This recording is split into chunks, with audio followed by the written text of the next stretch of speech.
লড়াই চাই, বাঁচতে হবে, লড়তে হবে।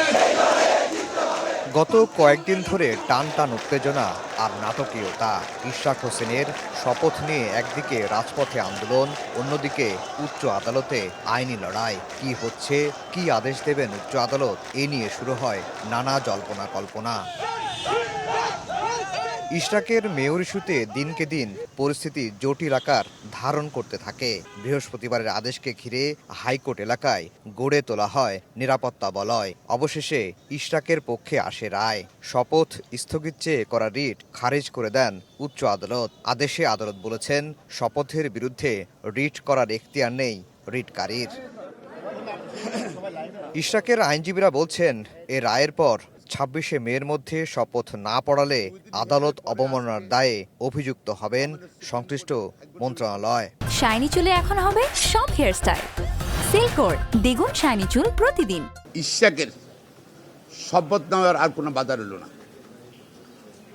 তো আগামী ২৬ তারিখের মধ্যে শপথ দিতে হবে।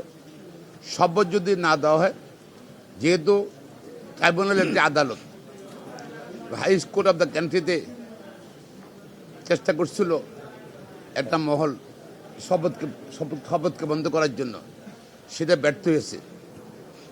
আর যদি শপথ না দেওয়া হয়, সেটা আদালত অবমাননা হবে।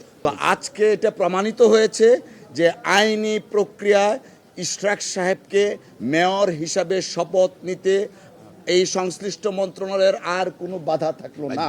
এদিন আদেশের আগে সুপ্রিম কোর্ট আইনজীবী সমিতির সভাপতি মাহবুবউদ্দিন খোকনকে উদ্দেশ্য করে আদালত বলেন, বুধবার এজলাস ছাড়ার সময় তাদের উদ্দেশ্য করে একজন আইনজীবী হুমকি দিয়েছেন। তবে কোন আইনজীবী স্পষ্ট করেননি আদালত। তখন অজ্ঞাত ওই আইনজীবীর পক্ষে দুঃখ প্রকাশ করেন মাহবুবউদ্দিন খোকন। জনাব ইশরাক হোসেনের পক্ষে যে আইনজীবীরা ছিলেন, তারা সেখানে তখন আদালতকে এক ধরনের আনডিউ প্রেশার দেওয়ার একটা চেষ্টা করেছেন। বারের প্রেসিডেন্ট হিসাবে প্রেসিডেন্ট সাহেবকে ডেকে একটা দুইটা কথা বলেছেন এবং প্রেসিডেন্ট সাহেব বলেছেন তার উত্তরে, এবং আমরা আবার এটাও বলেছি যে অলওয়েজ বার এবং বেঞ্চ আমরা শোল্ডার টু শোল্ডার কাজ করি, যেটা ইতিপূর্বেও প্রমাণিত হয়েছে।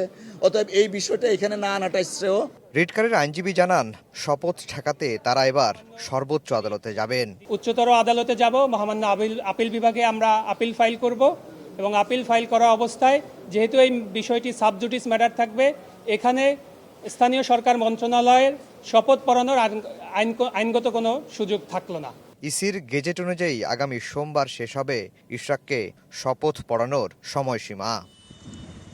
আফজাল হোসেন, সময় সংবাদ, ঢাকা।